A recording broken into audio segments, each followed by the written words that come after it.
Hello everyone, in this video we're going to talk about determining how many x-intercepts an equation has.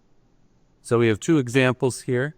This first one and the second one have the same directions. How many x-intercepts do each equation has? So they want to know how many times, if I were to graph this, will it hit the x-axis. So there's two ways to do this. I'm going to show you both. First way is graphically. Just pick up your graphing calculator. Type this all in. Remember, f of x is just y. So I'm just going to type in, go to the y equals screen, and I'm going to type in x squared times x minus 8 times 6x plus 5 squared times x squared plus 25. And then I'm going to hit graph. When I hit graph, I have a kind of a weird looking graph with some dots.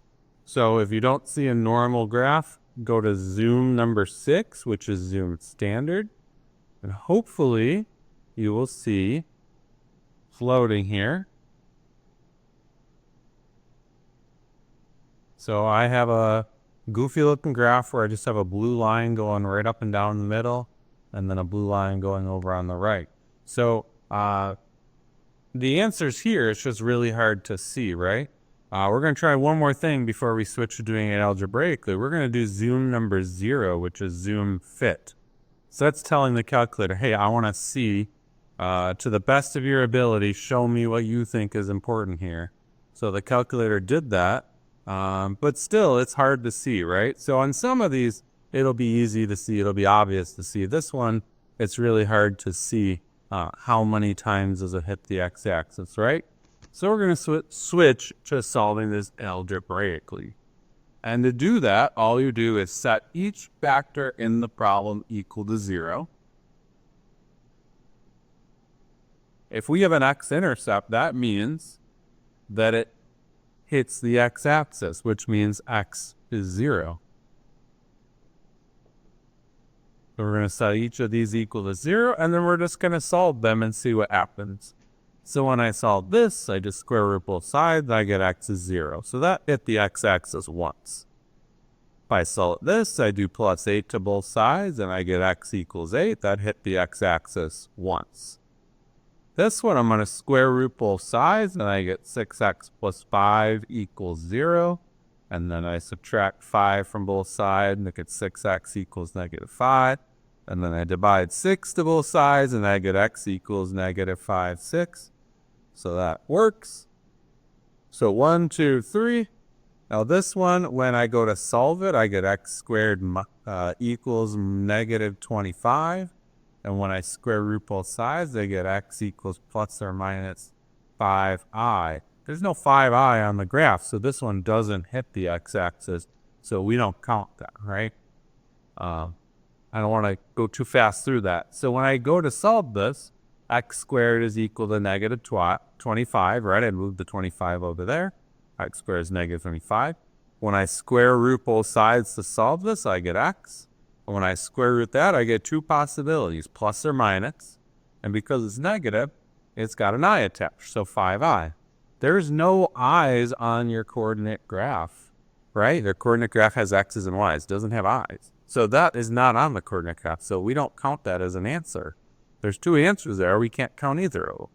So we just count the answers we do have. There's 3 answers. So the answer to this is 3.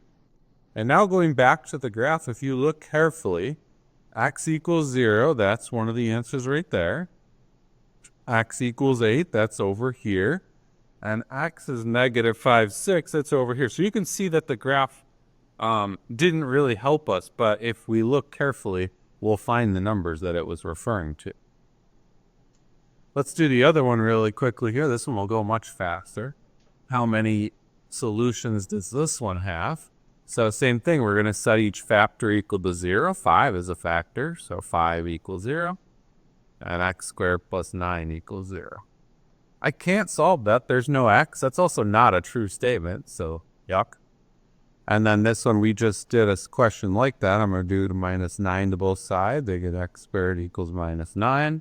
When I square root both sides, they get plus or minus 3i. Just like that one, there's no I on the graph, so this one is also not going to be visible on the graph. So this one has no x-intercepts.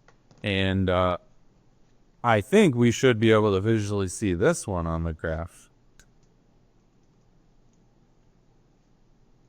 So if I zoom standard this, if I hit zoom then number 6 after I type it in, look at that. It didn't hit the x-axis. And if I go to the table,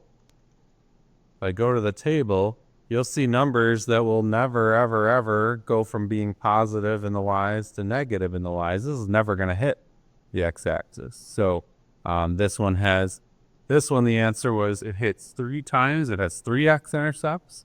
This one was it doesn't have any x-intercepts. I should make it clear that the answer to this one is 0. And the answer to this one is 3.